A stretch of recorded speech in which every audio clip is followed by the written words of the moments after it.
Caren Martin from SA Murray Irrigators, welcome back on Flow. Good morning.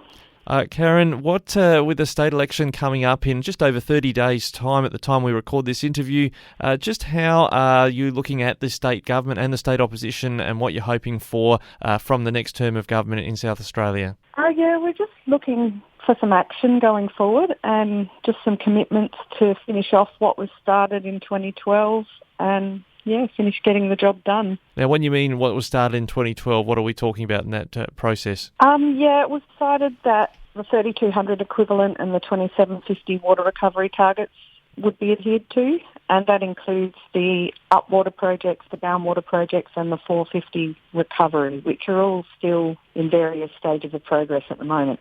Yeah, and when you talk about these gigalitres of water to be returned each year across the Murray through the Basin plan, the 2750 was the original plan. The upwater was this sort of increase, if I've got it right, negotiated by Julia Gillard. Is that correct? Yes. Yep, and then people upstream, we hear from Victoria and New South Wales sometimes say they don't want the upwater delivered, but the Basin plan, has that locked in that extra 450 is meant to be delivered? It is, and that's what gets you to the 3,200 equivalent that people talk about. So that's what bounces the 2,750 to the 3,200. Yep. And that was mostly for ecological benefits in the lower end of the river.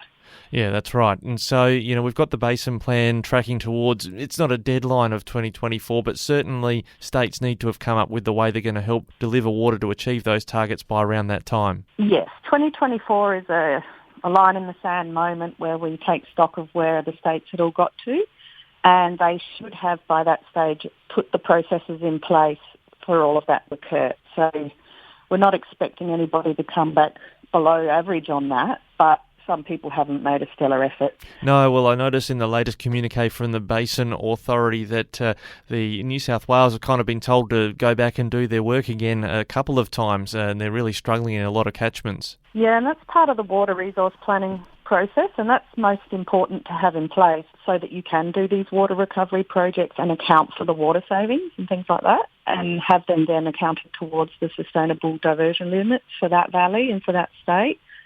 So they really are sort of dragging their feet on the foundational work. So these water resource plans, yes, you're right, have been sent back to their communities for reconsultation because they weren't able to be accredited by the Murray-Darling Basin Authority. So, that's bounced, I think, twice now, and we're hoping that will be done and signed off on in the next few years, hopefully, months. Something we've followed closely is because it was a major sort of component of what New South Wales was meant to deliver was water recovery in the Menindee Lake system. There's some complexity there, but it sounds like the community's been so up in arms about it that that's not really going to happen, and New South Wales has gone back to the drawing board on that one. Yeah, and that's always been one of our biggest wait, watch and see projects, because what they do there really does affect South Australia and water flow past the Wentworth Junction. So there's been various ideas and concepts for engineering solutions to reduce evaporation around those lakes. Of course, you've got the water supply to Broken Hill and the recreational and Indigenous value of those waters as well. So all these infrastructure intent has fallen over at either the planning stage or the implementation phase, and it constantly doesn't get done. But I think at the moment they've been saved by the heavens in that the water's coming through now, and lots of the Menindee lakes are filling more than usual. So that's great for them, and it's great for their ecology, mental health, and the tourism of that area, and the fish, of course. And we are seeing that water connect now currently at Wentworth and coming through into South Australia. So that should occur once every 5 to 8 years if the basin plan functions properly. And that's where they're at, is this was Mother Nature doing what we need infrastructure to do in drought time. In this recent communique, the Basin Authority also said Hume Dam's at something like 99% full, and to keep that headspace for future rainfall, they've been doing releases. Is there a risk that the Basin Plan, by that 2024 deadline, if we do have, say, another continuation of this La Nina cycle, people in the policy area will go, well, look, it's actually looking pretty healthy, the basin. We might just go easy on people with water recovery targets. Well, the targets don't change no matter what the ecology and nature and the water flow does. So I think it'll take the pressure off the urgency to do it, because there won't be people banging their fists for a limited resource. but patterns do move slowly, and as that we flip in from a wet cycle into a dry cycle, that situation will change. So it's a little bit of a lulled opportunity now for the targets to be met without affecting communities and society too harshly.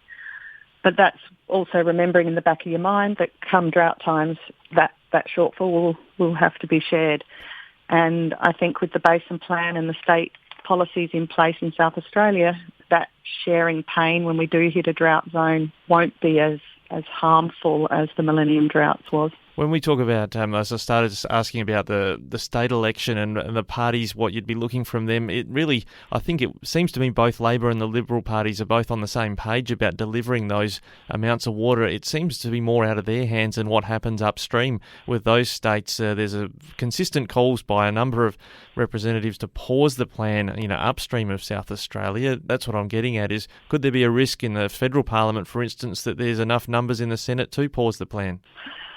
I mean, possibly, but when we say pause the plan, like you said earlier, the biggest contention is that 450 up water, which sides of politics have a different way of that. Like, I know that the Labor side is quite into buyback, Liberal side is not, and that will change the how rather than if. So there is definitely some negotiation to be had amongst that. But I don't think it'll stop the infrastructure projects or the water resource planning that New South Wales are still required to do. I don't think that will be paused or should be paused, because that's just the accounting behind the scenes sort of work, and working with your communities to agree on the how is very important. So they might pause the actual recovery itself.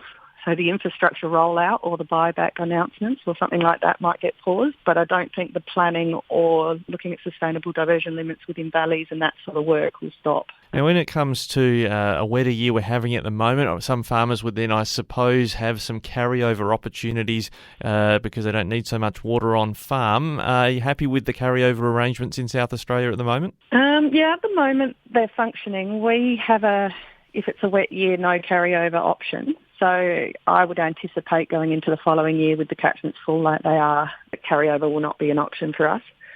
And it is designed that if our opening announcements are 50% or below, that does trigger the carryover option. Yeah, I see. So you're not likely to start with that opening allocation given the catchments.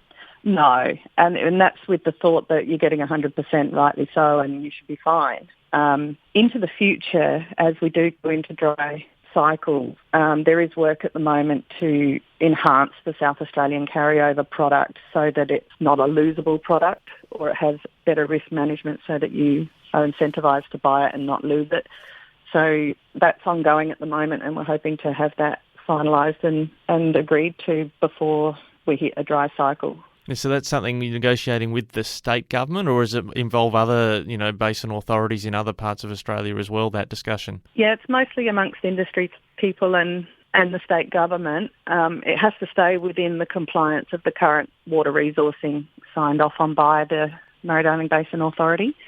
So while we're not working directly with them, it is adhering to their protocols via the state government. Yeah, so if there's any water accounting for that, it's going to be the state government within its own allocation that comes over the border? Yeah. Yeah, so I guess we've already submitted a compliant water resource plan for our catchment to the authority and had that signed off on. So I think within our state, it won't change that bigger picture scope. It's more about how do you manage the waters within this state to maximise or minimise the risk to entitlement holders and maximise the water use. Also, there's this topic that's been going around of cultural water and the like. Is that starting to take some sort of legal standing within the basin plan and water allocation plans? The narrative is starting to percolate to the top, and it is starting to be discussed in circles in more earnest ways. The Water Act itself, the 2007 Water Act, stipulates that Indigenous water is to be designed and formed. We've come this far along in the process without defining it properly or working out through the licensing and water planning how to actually supply it. So that issue is starting to get a narrative now, and we'll be watching it closely to see how irrigators dovetail into that and how it's going to affect the overall water targets. So we're talking about water that, is it to enable Indigenous people to continue practices they did in the past, or is it more for sort of spiritual purposes that certain wetlands or parts of the river have water at certain times? Both. It definitely pays homage to their past cultures, but also it's about delivering flows to enhance their totem animals or plants or spiritual beliefs and making sure the timing of those flows do that. So it would dovetail in with the environmental water to make sure that you make a fish breeding event or respond to have red gums grow, things like that, which the Indigenous people will define themselves, but it's that planning process that they're at. Are those water allocations likely to be significant in terms of the volume of them?